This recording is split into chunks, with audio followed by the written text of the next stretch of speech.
Other on this, yeah. Okay, so we're now on record.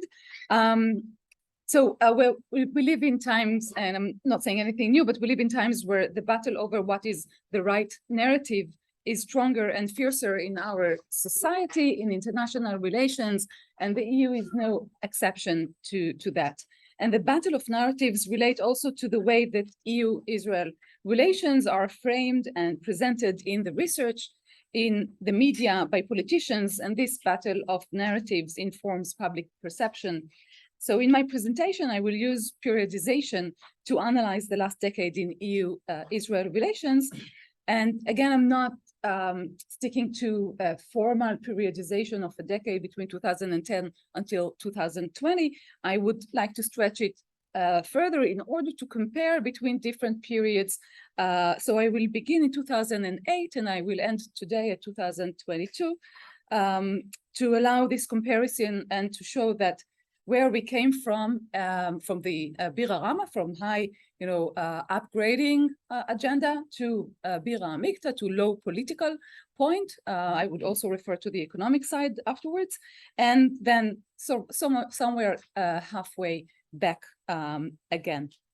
So I will end my presentation with a question mark, what next? We've touched that a little bit in the panel beforehand, and I'd like to give a few very general options.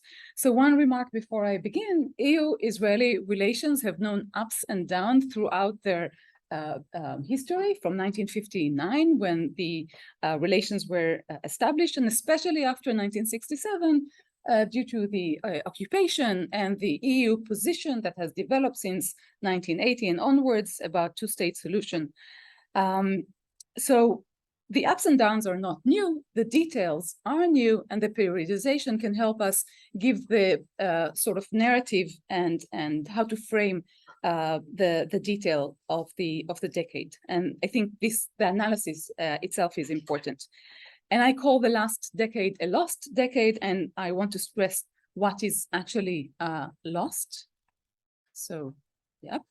From a political point of view, EU-Israeli relations between 2009 to 2020 dropped to new lows. It's not only that the Association Council didn't take place since 2013, also in 2015, the EU moved from actions plans to new framework agreements called partnership priorities, and Lebanon, Egypt, Jordan, Algeria, Tunisia, all signed partnership priorities in 2016 and 17, and Israel didn't.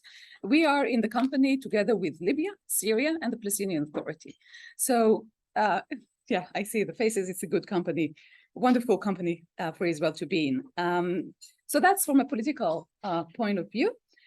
From the economic point of view, trade continued to grow. So it's not a lost decade in terms of, if you just look at the volumes of trade, but the cost is of untapped opportunities. Again, no new framework agreement between EU and Israel was signed, and whatever was already on the negotiation table between Israel and the EU continued. Netanyahu, when he came to power, continued to stay in Horizon and in Erasmus, and the government negotiated the Open Skies Agreement that began beforehand.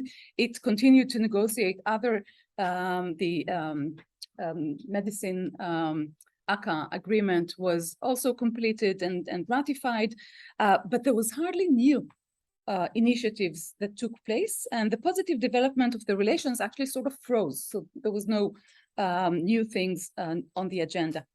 There were very small steps. And when negotiations over Creative Europe did conclude in 2017, the agreement was cancelled.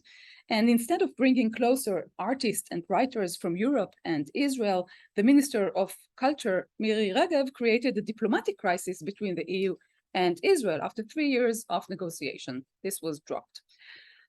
So these are the main reasons why I call the last decade a lost decade. It's very brief descriptions. I can go into more details, but we don't have a lot of time. The last decade can be divided to two main periods for comparative perspectives. I actually add a third period to begin, as I said, in 2008. And this is the time between 2004 until 2008, we have the first action plan. We have the disengagement of Israel from the Gaza Strip. And then we have the second action plan, actually concluded but not approved. Okay, and that's an important notice. And then in the second, so it was a period where upgrade of relations took place. And actually, we are still working with this first action plan that was signed, that was approved in 2004. So 18 years have passed. The second period from 2009 until 2015, under Netanyahu, the Middle East peace process came to a halt and EU acts in a proactive manner. This is the period when the EU is very proactive. It adopts mostly sticks. We have sticks and carrots, and it adopts mostly sticks. But it offers some carrots by which it tries to advance the Middle East peace process and to preserve the two-state solution. The first stick is conditionality of the linkage policy adopted in 2008, and it was only adopted and then it was acted upon in June 2009. So here you see the language of the conditionality, which is the linkage policy in the second paragraph, that the upgrade in the first paragraph is in the context of resolution of the Israeli-Palestinian conflict. So this is the linkage policy, and therefore there was a stop to the upgrade as long as the Middle East peace process would not advance. And as you all know, under Netanyahu, it took place, but it didn't really advance. So in mid-2013, the EU actually adopted the differentiation policy. That's another proactive policy the EU adopted. It actually institutionalized the 2004 customs charges on products from the settlements to all other EU-Israel agreements within the that exist. And the meaning is that all EU-Israeli agreements only take place within the 67 lines and do not take place outside that. So that is institutionalization of this differentiation policy. In return, Israel, as we've just heard, canceled the Association Council, which was supposed to take place in July, that same month that the EU adopted this policy. Now, at first, Netanyahu government seemed to refuse to sign Horizon Research and Innovation Program for the years of 2014-2020, but eventually did sign that and also joined the Erasmus program, while stating its disagreement with the EU stance.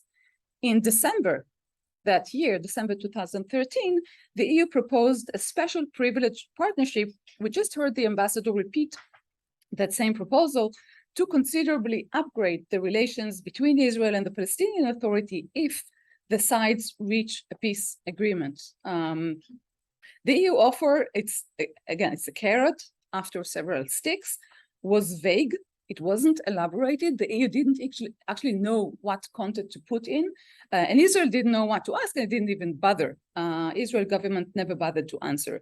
To some extent, I even heard the opinion it was considered somewhat a bribe by the EU to Israel. It wasn't relevant. The last proactive step by the EU was made in November 2015, when the European Commission published the labeling interpretive notice under the EU Consumer Protection Law, recommending the member states to oblige settlement products to be labeled as made in the West Bank. You see it over here in bold, that settlements products would be labeled made in the West Bank, Israeli settlement, or Golan Heights, Israeli settlement, etc., instead of made in Israel. In the second period, we are moving to a very different period, that the proactiveness actually goes to Israel. And that is an Israeli government, again, under Netanyahu. The whole period of the last decade is under Netanyahu governments. And he served during 2015 and 2019 also as the foreign minister. So it's even more relevant to align that policy with him. So he took proactive policy of prevention. And the EU differentiation policy was so disturbing, and rightly so, to Netanyahu, that he invested diplomatic capital into a new successful but destructive divide and thwart policy. Hafred v'sakel. It's not divide and rule. It's to thwart EU critical decision and policies against Israel. So Israel managed to either veto or weaken, to soften the phrasing of critical decisions towards it in the EU's Foreign Affairs Council. And by thwarting the EU critical policies vis-a-vis Israel, Netanyahu actually scattered discord among the EU member states in a period where the EU knew many crises. To jump very quickly forward, I come to the year of reconstruction. We have the Yair Lapid. Well, I will begin it differently. Already under Netanyahu in August 2020, the government that sort of promised annexation in the government agreement, at least to discuss annexation, moved on the 15th of August, 180 degrees to the Abraham Accords, from annexation to normalization, and a new era has begun in Israel foreign policy. And that also had effect on the EU-Israeli relations. Afterwards, we come to, and that has to do with Gabi Ashkenazi as foreign minister, who tried to actually, ride over that from annexation to normalization. He visited Berlin in the Gimnish Foreign Affairs Council, which was the first time a foreign minister of Israel actually visited the Foreign Affairs Council for years. Then the second time, I think even more important or fruitful, was when Lapid, just 1 month, even one day less than 1 month after he was he became the foreign minister, he visited Brussels. Now, that's less than 1 month after he became the foreign minister. He chose to go not to Paris, not to Berlin, not even to London, or he went to Brussels. And there's a statement here, okay? That's one of his first goals. And I think we heard it very clearly also from Talia, from the Ministry of Foreign Affairs. Those are the political instructions and agenda that Yair Lapid brought with him to the ministry.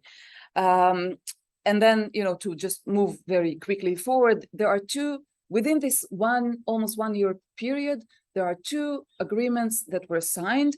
One of them, I hope, will be able to be approved maybe after the elections, and that's Creative Europe.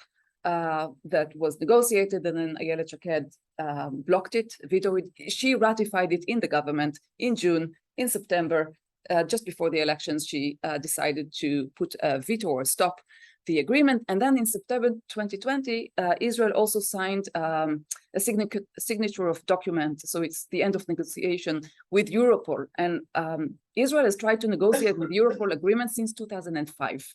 Started negotiation in 2010.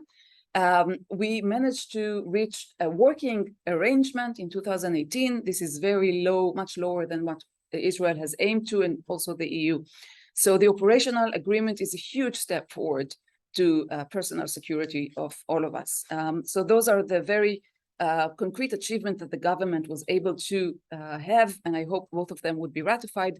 And as we all heard, on the 3rd of October, there was the Association Council. So just very briefly, 1 minute, to even if shorter, just to ask what next, okay? So what can we do to upgrade relationship? Hopefully, we will know in several weeks if that would be optional or less. And there are different positions. We need to sign a new framework agreement, be it partnership priority, be it dangerous Hainama. Come and sit over here. No, that's good that it will stay like that. Nobody will see them anymore, but yeah, please do. So other than partnership priority, there is also strategic partnership, and there is also other forms. There are so many forms of partnership that Israel can sign. And on the economic aspect, we've heard the deep and comprehensive free trade area in services and other fields that Israel can aspire, and I think should aspire to. Thank you very much, Maya. Okay, I'll just assist by switching the presentation for Gerald.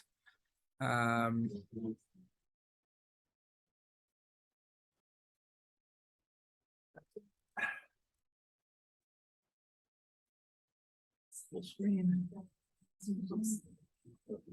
Professor Gerald Steinberg, emeritus of this parish. Thank you very much. Yes, indeed. Okay, first of all, thank you all. I will follow up with what Maya had to say with a somewhat different perspective on some of the same issues, but with a somewhat similar conclusion. And I will speak as fast as I ever can in my life because there's a lot of material, which of course I put into the PowerPoint, which I will not be able to discuss.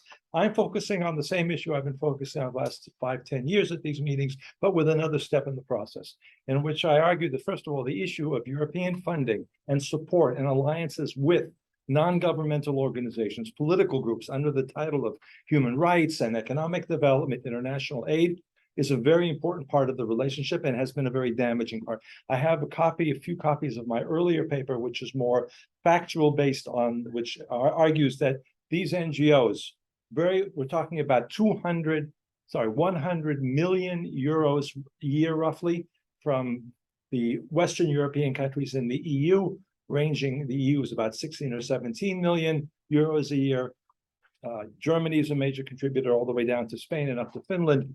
These are major parts. These organizations are subcontractors and in many ways have pushed and maybe I'd say responsible for many of the specific elements in that 10-year lost decade that caused friction with Israel, product labeling and other aspects of that within European policy.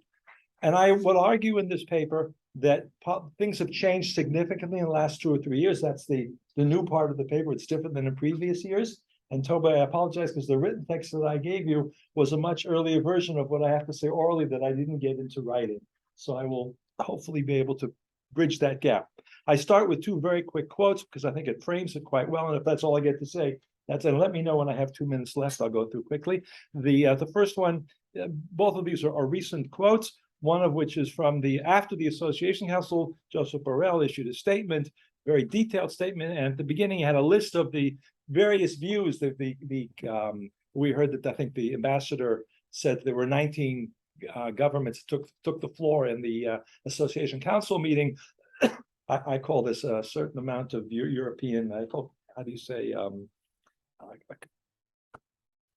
I've forgotten the exact term, both in English and Hebrew, but it was very condescending towards Israel with a list of complaints, and Borrell lists them. I don't have them all here. Closure of Gaza. Each one of these we could argue this is what Israel is being blamed for: the suffering of the estimated 2.3 million inhabitants in Gaza. No mention of terror. The continued construction of new settlements. He goes on and on and on. Also Jerusalem, and then he says, and this is new, the designation of respected NGOs, each word is important, as terrorist organizations. We need to discuss these issues openly, and that's what happened at the Association Council meeting. Another aspect of this process, there are more copies up here in the front of the paper, we exchange, freedom of information exchange, and Vincent Chabad, who's sitting here, is our European desk manager for NGO Monitor, and we sent a freedom of information because Al-Haq, which is one of the NGOs that Israel designated as a terrorist group that is funded primarily by European governments. I'll talk a little bit more about that. Al-Haq, on its, I believe on its Twitter feed or in its press releases, talked about a letter that they had gotten from the head of the European mission to Ramallah, Sven Kuhn von Bergstoff, in which he talked about, they said that money had been restored after the EU had frozen it on the basis of the Israeli designation. And the Al-Haq printed parts of that letter, but not the whole thing. So we asked for the entire letter, and we got I think a 2 or 3 page letter back response from the EU with all sorts of citations and articles. And the bottom line was they can't give us the text of this letter. It's prevented by the exception concerning the protection of privacy and the integrity of the individual. What was the example? One of the examples of the integrity of the individual, the signature on the letter that they sent out. That was one of the examples they gave of why they couldn't make the text of this letter public. Everything concerning funding for these political NGOs, Palestinian as well as Israeli, is highly, highly secretive. Zero transparency, and that's one of the issues that is a source of friction. So that's framing the argument. And what I want to trace very quickly is how this went from an issue of relatively low politics, not something that was a fundamental issue in every Israeli, European, especially Israeli EU discussion over the last 10, 15 years, came and went sporadically with no consistency on either side, and became an issue of high politics, where it almost, I heard concerns from people that the Israeli designation of these NGOs and the protest by Europe, the designation took place in October of 2021. I would say that's an important addition, Maya, to your list of events. That the European protest and the NGO campaign to cancel the association council meeting did not succeed. And I think that's therefore it's not on my list. sorry, therefore, It's okay. not on my list. But there were certainly concerns, and I heard it from the people in Israeli government as well as Europeans. There was concerns about that. It didn't happen, which makes me argue that in fact it is not high politics in the sense of it's not a source of it's not going to prevent the continued evolution of the trend that you talked about. So we reached the same conclusion. A few of the details, and I'll go as long as I get. Toby tells me to stop. High politics. I use this political science international relations framework. High politics is usually about hard power. Low politics is usually about soft power. They're not identical. There are overlaps. High power or high politics is always security, defense, issues that have to do with survival. They often usually have large budgets associated with them and high visibility in many different realms. Low politics and soft power, usually below the radar. They usually consist of free trade agreements, except on very sensitive issues. Civil society issues are low politics. They have relatively small budgets. The ministers who are in charge of them and the officials have low political status. You guys do whatever you want. It's not that important what you do. We're concerned with the broader issues. And that means a lot more flexibility by the individuals who set policies. It's decentralized when you're dealing with low politics. For instance, when I speak to European Union officials consistently, and we ask them which NGOs, Palestinian, Israeli, is the EU funding? I've spoken to many ambassadors about this. They have no idea. There's no central list, maybe deliberate, maybe not, because there's one of the reasons there are 7 separate European Union entities, and there are over 60 European government entities that fund the same basket of about 40 or 50 NGOs, mostly 20, 25 are Israeli, 25 are Palestinian, almost every year. Those decisions are made at a low level, low politics. Until, I argue, 2019, until the arrest of, and I'll get to that in a second, of a number, Alfred, this is important for you because you always argue with me about this, until Israel arrested a number of members of a PFLP cell that were charged, and some have been found guilty, and some have even talked about this, of killing a 17-year-old Israeli, Rina Schnerb. The Israeli security and political establishment did not take it seriously. But when those arrests took place and it was found out that a number of those people were officials who ran the finances of a number of these NGOs that are funded by the EU and by all the European governments, this became an issue of high politics. And that changed things. Just very quickly, over the point that I make in that paper, this is just background, is that the same NGOs get funded by European governments in the EU year after year after year. Some have favorites. Here, it's 11, 12 years in a row. These are not call for proposals and let's see what we can do in areas of democracy or human rights or building Palestinian agriculture. These are fundamental close alliance relationships because they take place year after year in large budgets in terms of the NGO world. I won't go to the numbers. What was the numbers in that table? It's in there. These are the number of years of consistency, and they go up. This is between, I don't have it in here, but I believe this was from about 2010 to 2020. So that's got to be earlier, 2005 to 2020. Some of them are 12, 11, 12, 10 years. It's every single year, and there's probably some holes in our data because the data is not always transparent. And the numbers are in this table, which you can't read, but we're talking about, if you look at the grand total for the Palestinians, it's on the order of 40 to 50 million euros a year if you add up all of the elements from all the Western European countries. And it's usually very much one country does funding and the other ones join in. The Dutch provide the money and then the Belgians go in, the Germans go in, because they all realize, hey, well, the Dutch check them out, we're going to do this too. So this is all background to the point. Now, the issue of Palestinian NGOs and the terror links did not really come up very strongly until the arrest took place in 2019.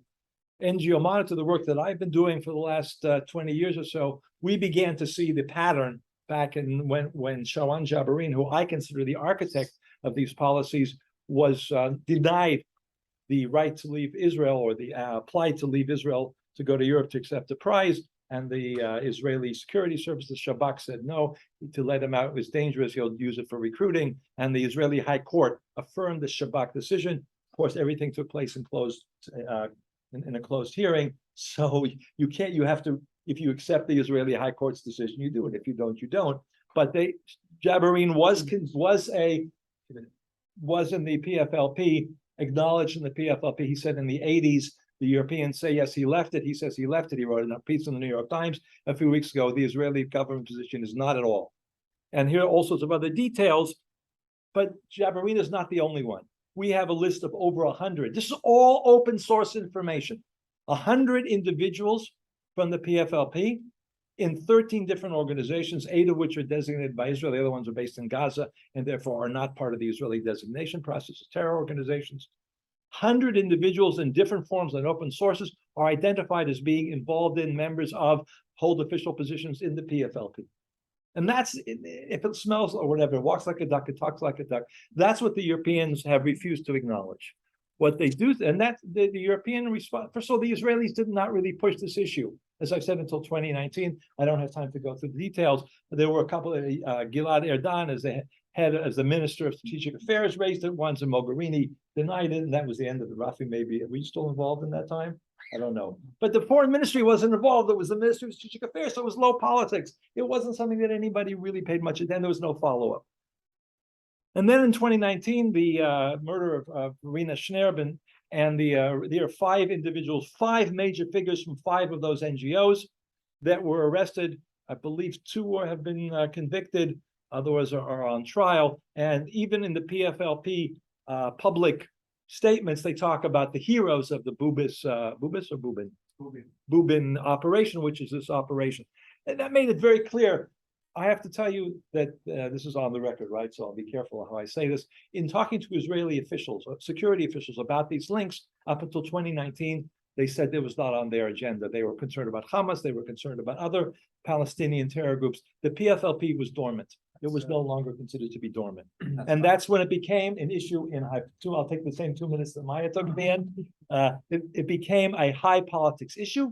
The Israeli, Benny Gantz, the Minister of Defense, with the support of the entire security establishment, going through a detailed legal process, declared that first 2 and then later on 8 organizations, all of which are primarily funded by European governments, Palestinian, are part of a PFLP terror network. They are fronts for the PFLP, including obtaining funds, their salaries and other things.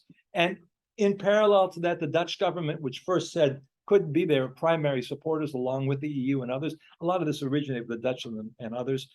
And they ran an independent study. My guess is they expected to find that they would be able to continue the funding. And that independent group, Proximities Research, determined through open source information, same sources that we use, they found 34 individuals in the organization that the Dutch funded as part of this network, the United Agricultural Workers Committee, and they ended the funding.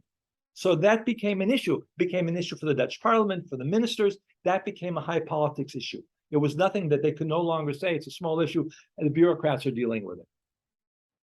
And then we have a back and forth between the EU and other European officials. No evidence, but what's the nature of the evidence? Olaf was asked to take a look. Olaf said that they didn't find enough evidence for a suspicion of irregularities or fraud affecting EU funding. They did not say that there's no evidence of a PFLP connection. They said there's no evidence or there's no of irregularities or fraud affecting EU funds in the implementation of Al-Haq's EU-funded project. That doesn't mean that they had sufficient information, because Olaf, I would argue, doesn't even have the capability to do an investigation like that. I'm ending.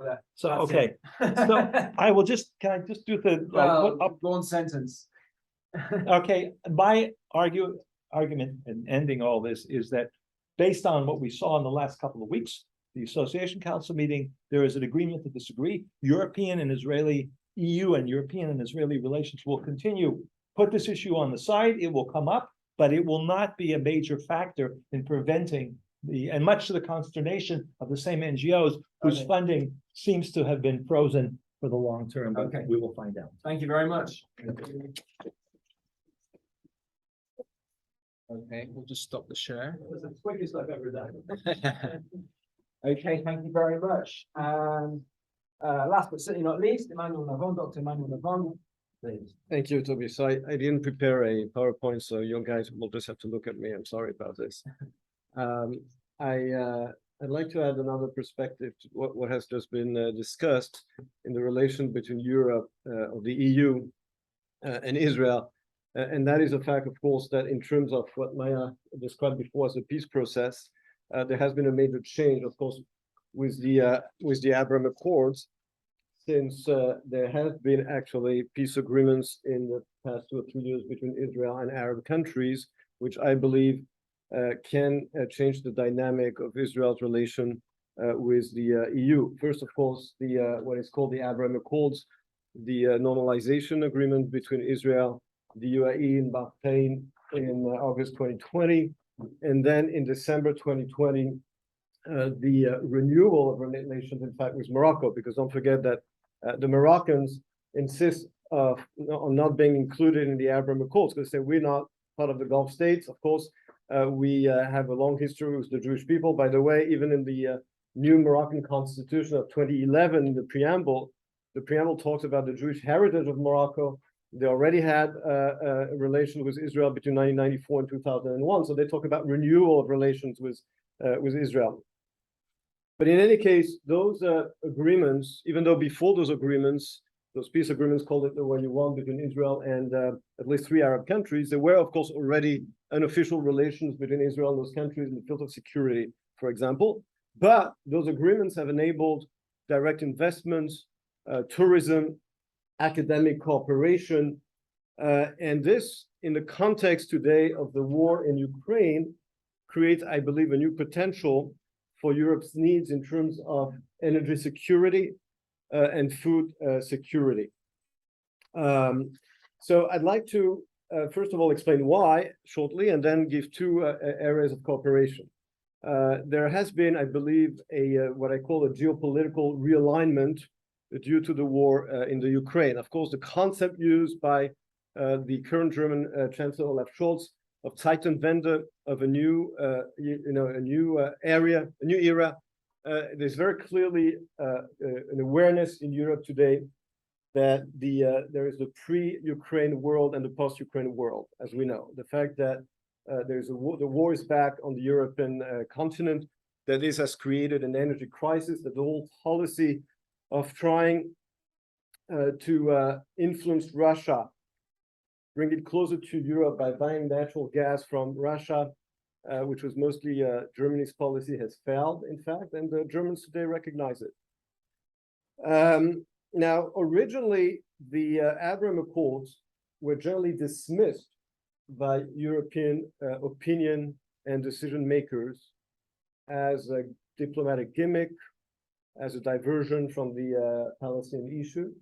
But more and more, you do hear European politicians and major think tanks talking about the Abraham Accords being a new opportunity for Europe in the context of this geopolitical realignment. When I talk about geopolitical realignment, I'm talking about the fact that today, except maybe for Hungary, Europe, the West has been very united, thankfully, vis-a-vis Putin. The fact that Putin has aggressed Ukraine has also created a common front between Europe and Israel because of energy issues. I think that Israel originally, as we know, tried to keep a low profile because of the fact that Russia controlled the airspace of Syria. But at the end of the day, I think that today neutrality is no longer an option. Not only because the United States, rightfully so, expects its allies to stand together against Russia's aggression, but also because I think when you look at the war crimes that Russia is committing in the Ukraine, the fact that it's becoming more and more threatening to Israel, the fact that now also it's been purchasing drones from Iran, and that it seems that the latest information is now pulling out its anti-aircraft missiles from Syria, is really creating common cause between Israel and Europe. I think also it was very telling when you talk about this geopolitical realignment that in July 2022, the same month, you had a visit of Joe Biden to Israel and Saudi Arabia and of Putin to Iran. And this, I think, very much symbolized this geopolitical realignment. I think also the fact that Turkey, despite Erdogan's attempts to mend fences with Israel in recent months, mostly for economic reasons, at the end of the day, the fact that Erdogan is still Erdogan, I mean, he supports the Muslim Brotherhood. When his buddies were toppled in Egypt by al-Sisi in 2013, he was very upset. He accused Israel of doing it. So even though he's trying to mend fences with Israel, at the end of the day, his destabilizing policy in the East Mediterranean is actually creating a common cause between Israel and many European countries, especially France and Italy and Greece, of course, against Erdogan, especially when it comes to energy, because, as I said, of course, the war in Ukraine has created, as we know, an energy crisis and a food crisis. And here, of course, there is a potential for cooperation between Israel and Europe and the Arab countries of the Abraham Accords. I want to mention also an area of cooperation, and that is in Africa. I think that when we talk today about, again, the renewal of diplomatic relations between Morocco and Africa, Morocco and Israel, sorry, of course, it was enabled by the decision of the Trump administration to recognize Morocco's sovereignty over Western Sahara, which is a very sensitive issue in Morocco. There's a wall-to-wall consensus in Morocco on this issue. By the way, legally, in terms of international law, the status of Western Sahara and the West Bank is actually similar because there was no recognized sovereign on that territory before it was seized by Israel in the case of the West Bank in 1967 and by Morocco in Western Sahara in 1975. The previous sovereign was not recognized as internationally legal. Only Britain and Pakistan had recognized Transjordan's annexation of what became the West Bank, which is still called Cisjordan or Cisjordan in French. And the colonial regime of Spain over Western Sahara was also not recognized mostly internationally. So that's what enabled Morocco to renew its relations with Israel. It was really a transaction.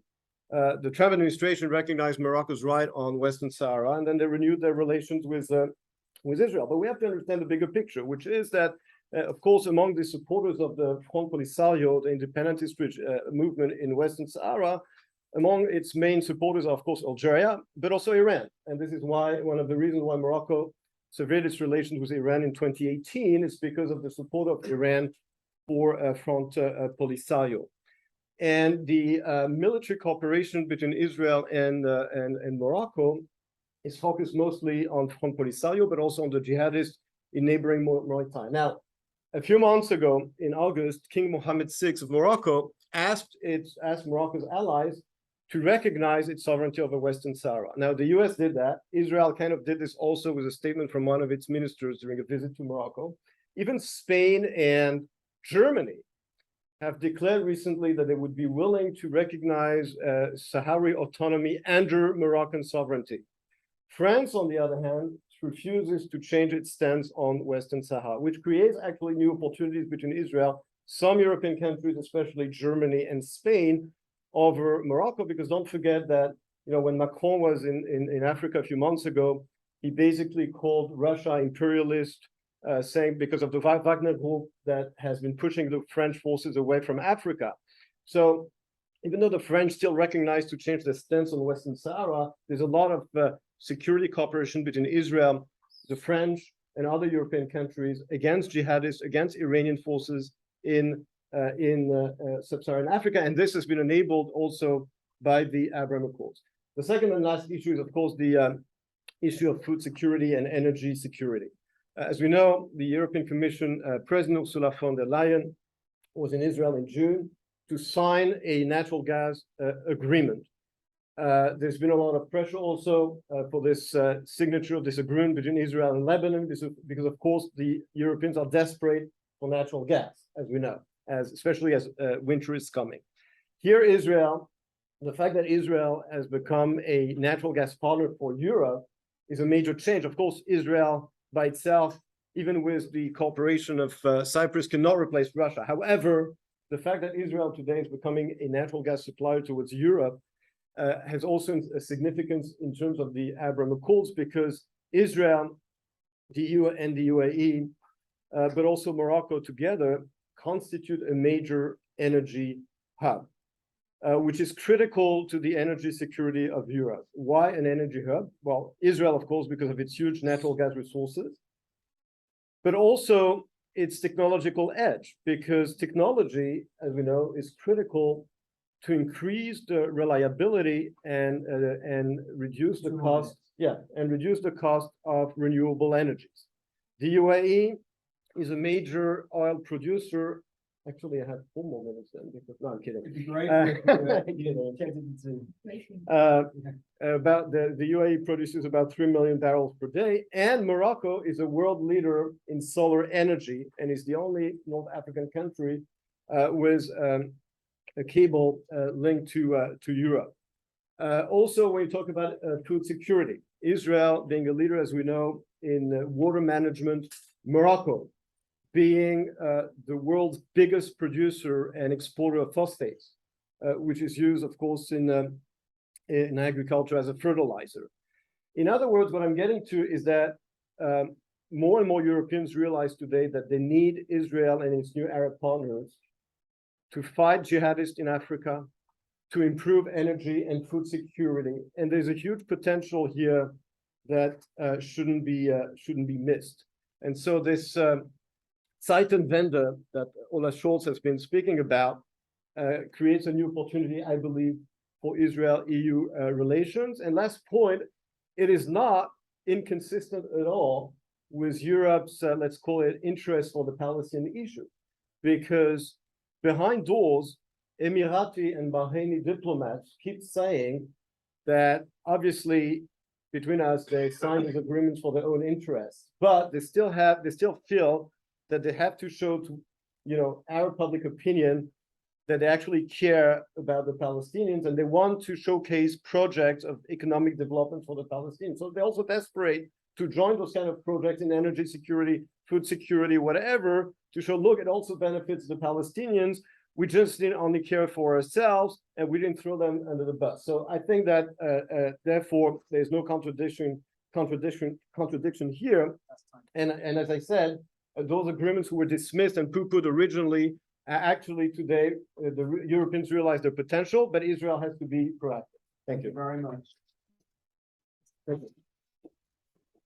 Okay, thank you, Emmanuel. So I prepared some discussion remarks, but we're very short on time and I've written my remarks down. So I'm going to send you my remarks written down and give the remainder of the time over to the audience instead. I think we have time for a quick round of questions and some brief answers and then to rejoin our colleagues upstairs.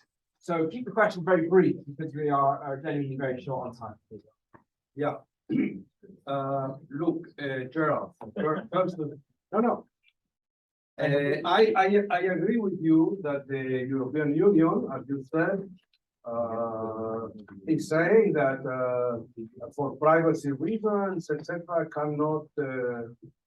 cannot say more than what is said, and that irritates me. Okay, but Israel is doing exactly the same thing with his Shabak thing. Israel all the time that one turn to it, tell us what you have against this individual. Oh, it's secret.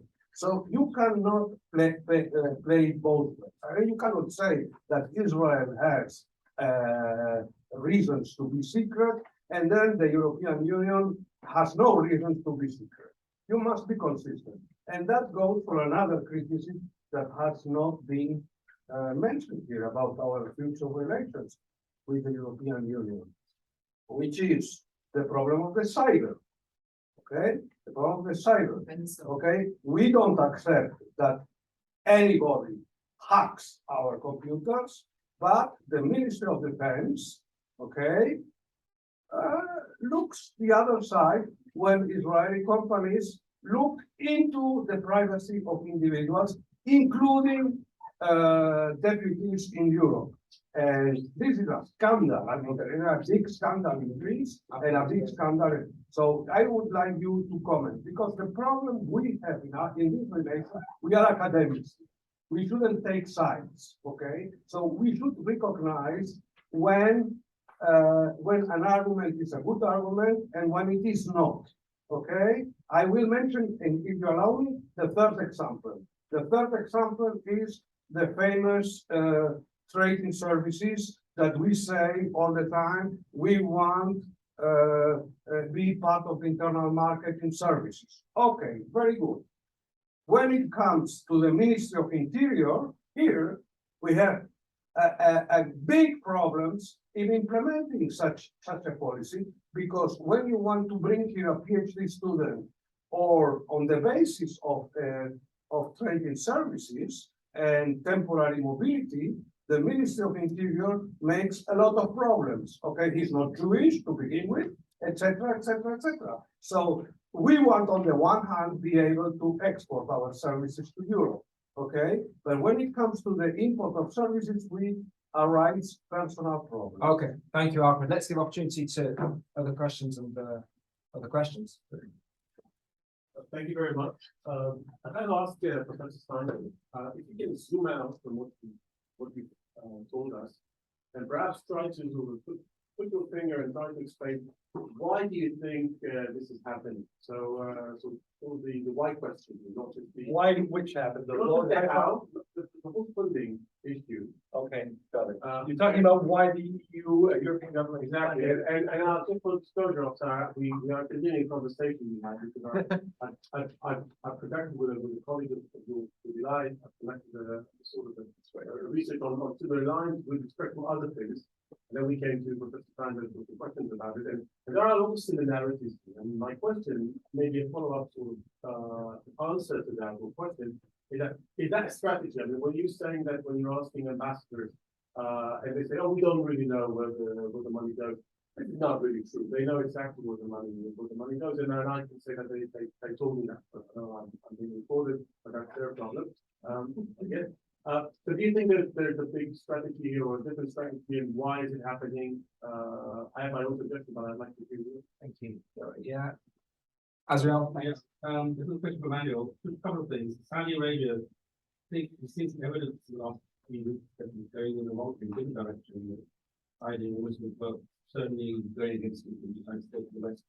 The OPEC region, and also they said, Saudi said that they supported Australia's move to pull back from recognition of West Muslim.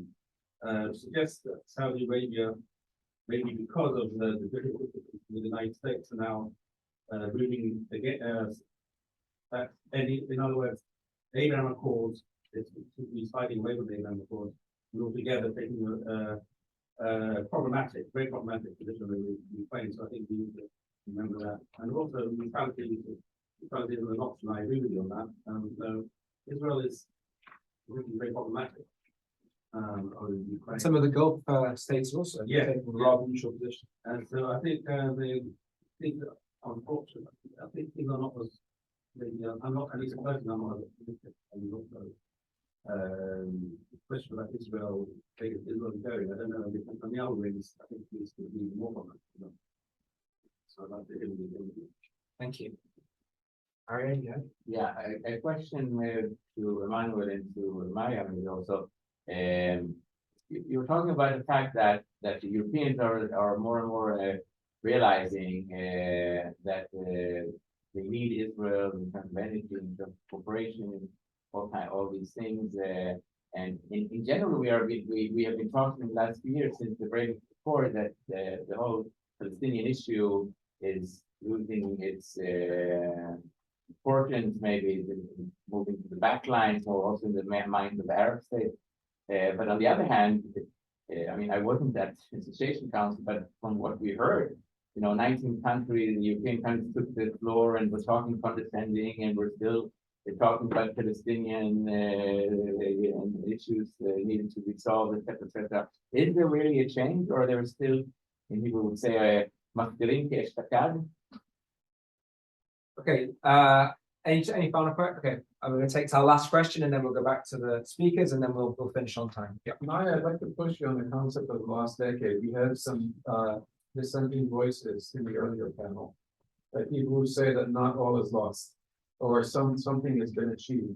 Your argument rests on a counterfactual, like what would have happened had we not. I can think of the European Union having endless, continuous lost decades on its own issues, right? There are many missed opportunities in the path of European integration. There's a lot of reluctance. They seek the path of least resistance.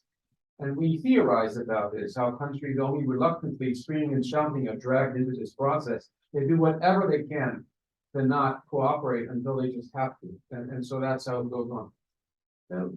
I wonder whether you could tell us more about why you really think, what's your take on the counterfactual? What would have happened?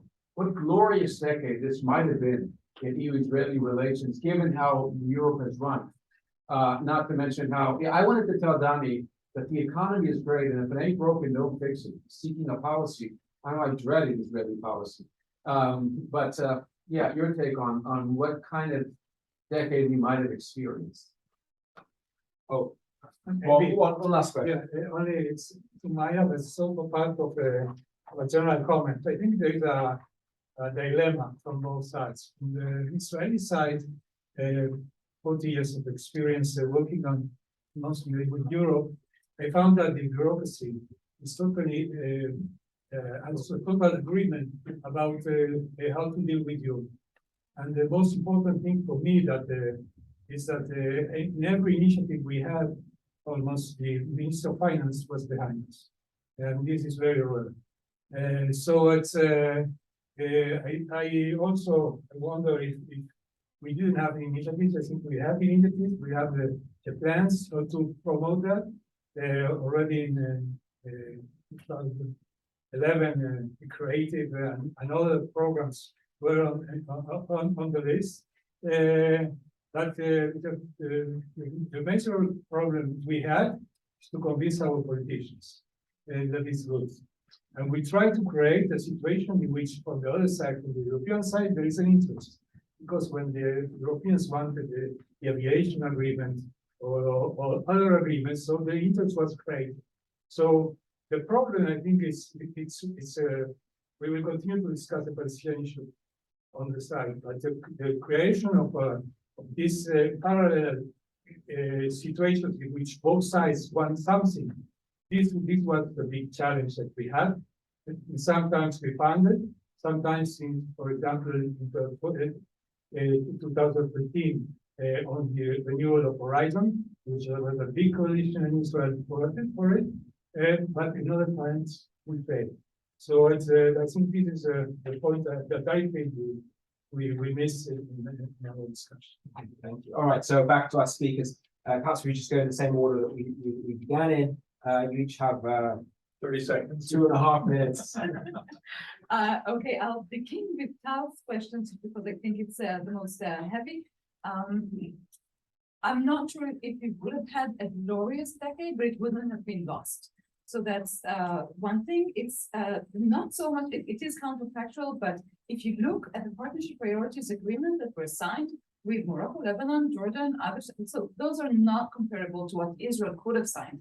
If you do look at the action plan from 2004, it is way more ambitious, maybe even today, that, or it gives room for more ambitious than other countries. But it needs to be updated. Okay, so we could have advanced further, and we didn't.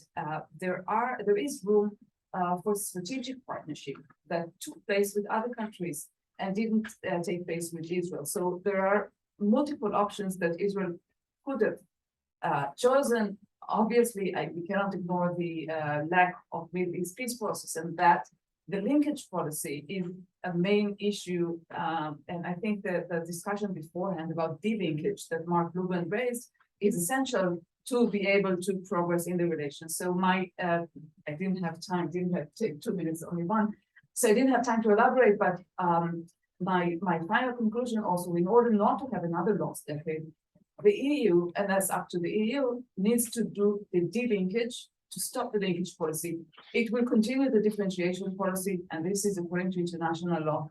And this is, for me, this is acceptable. But that's obviously, a very private view. That's part of the things that I want to say. And regarding the EU having a lost decade, we also know the failing forward dynamics of the EU.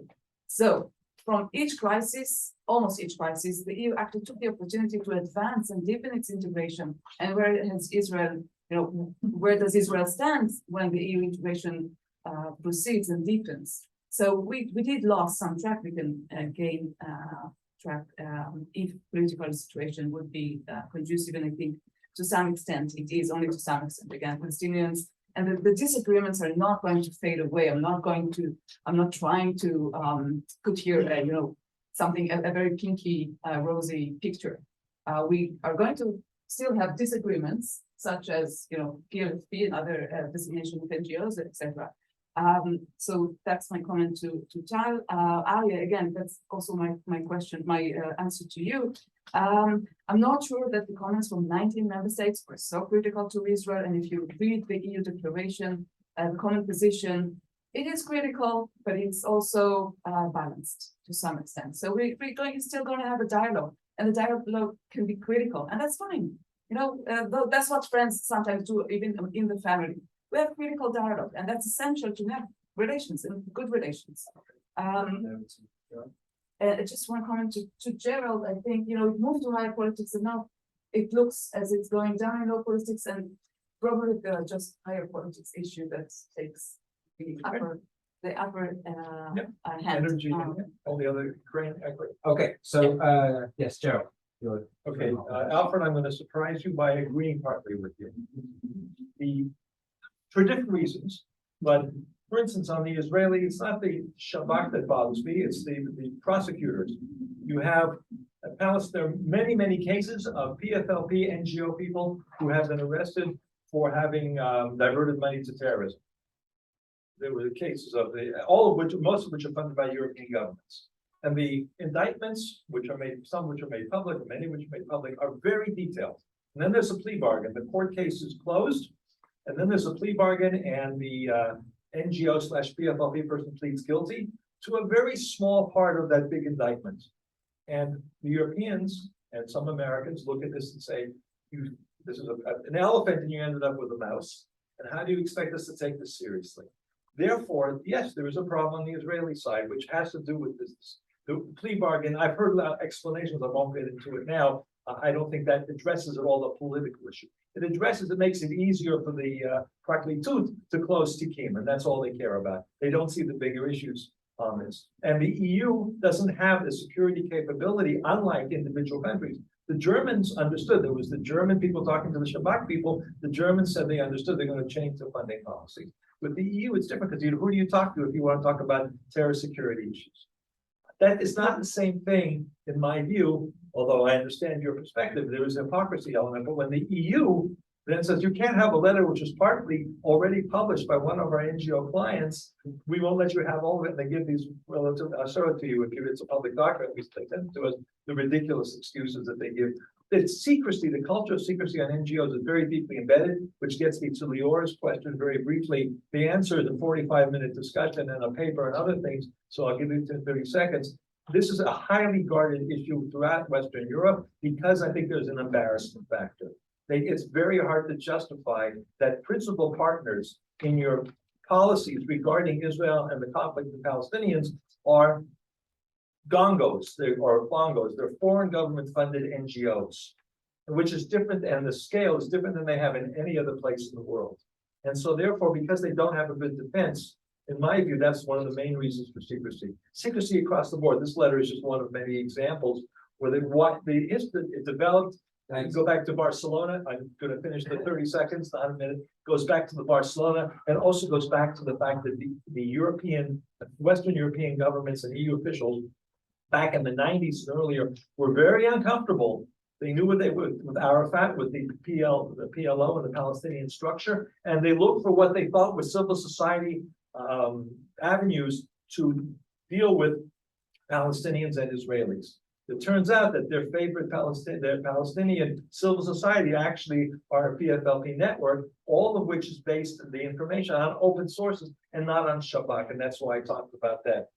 Also the Dutch example. Thank you very much, Gerald. Finally, Emmanuel, please. So, two questions regarding the Europeans and the Palestinian issue. Look, it's like catechism. Everybody repeats it by heart, but nobody believes in it. It's part of it's part of the core. Like they repeat it doesn't mean that they actually believe in it. When I ask European colleagues, again, behind closed doors, what are you guys going to do about Cyprus? They roll their eyes and say there's no solution to this. So they keep saying they're against, Turkish occupation in northern Cyprus, and they pretend that they're going to do something about it, but they know that it's not going to happen. So when it comes to Israel, like, of course, they repeat the same formula over and over again. Behind closed doors, none of them believes that there's going to be a solution in the forthcoming future. When it comes to economic interest, again, it's the whole idea that energy used to be a liability in Israel's foreign policy to become an asset. If you compare Europe after the Yom Kippur War, the Venice Declaration, etc., and the oil embargo, and Europe today Israel has a lot of strength vis-a-vis Europe when it comes to energy. So they do business with Europe, with Israel, because it's their interest. And on the other hand, they also talk about the issues which they don't necessarily believe in. And last point is that there are many differences within the EU. You have 27 members. They don't all talk the same way about this issue. And last thing, Maya mentioned before, the Horizon 2020 project, for example. So that's typical. Why is Israel a member of that project? Because of its technological power. It's a technological powerhouse. On the other hand, of course, the EU, put this condition in 2013 that none of the funding would go beyond the Green Line. And that's how it works. Like, on the one hand, they need Israel inside. Israel benefits from it also. And they put a limit to the Green Line. That's fine. When it comes to Saudi Arabia, my understanding here is that the problem here is mostly economic, because the war in the Ukraine and the spike in oil prices under the Trump administration, if you remember, there was a trilateral agreement between the U.S., Russia, and OPEC about capping oil prices, and it worked. It worked for a while. There's no such agreement right now, for some reason. And the Saudis are just very upset. But don't forget that the Saudi government runs a huge budget deficit, right? Because historically, oil prices collapsed after 2014. Then they had the war also in Yemen, and they're not able to get out of this hole. And they just feel like they get no benefit from America asking them to lower their production. So they prefer to cooperate with Russia right now. When it comes to oil. So my guess is that the reason right now is mostly economic. And one last point is also that, the Saudis were waiting and seeing what the Biden administration was going to do about Iran and the nuclear deal, and they see that nothing is happening. So they're just not playing ball with the Americans. Okay, thank you very, very much. That concludes our panel. Thank you for all your questions and participation. Thank you very much for our speaking. Thank you. Right on time. Thank you. So our next session begins in 5 minutes at 3:30. You just have time to visit the bathroom and make another cup of coffee before we resume upstairs, back upstairs. Yeah, and the rest of the conference is all upstairs.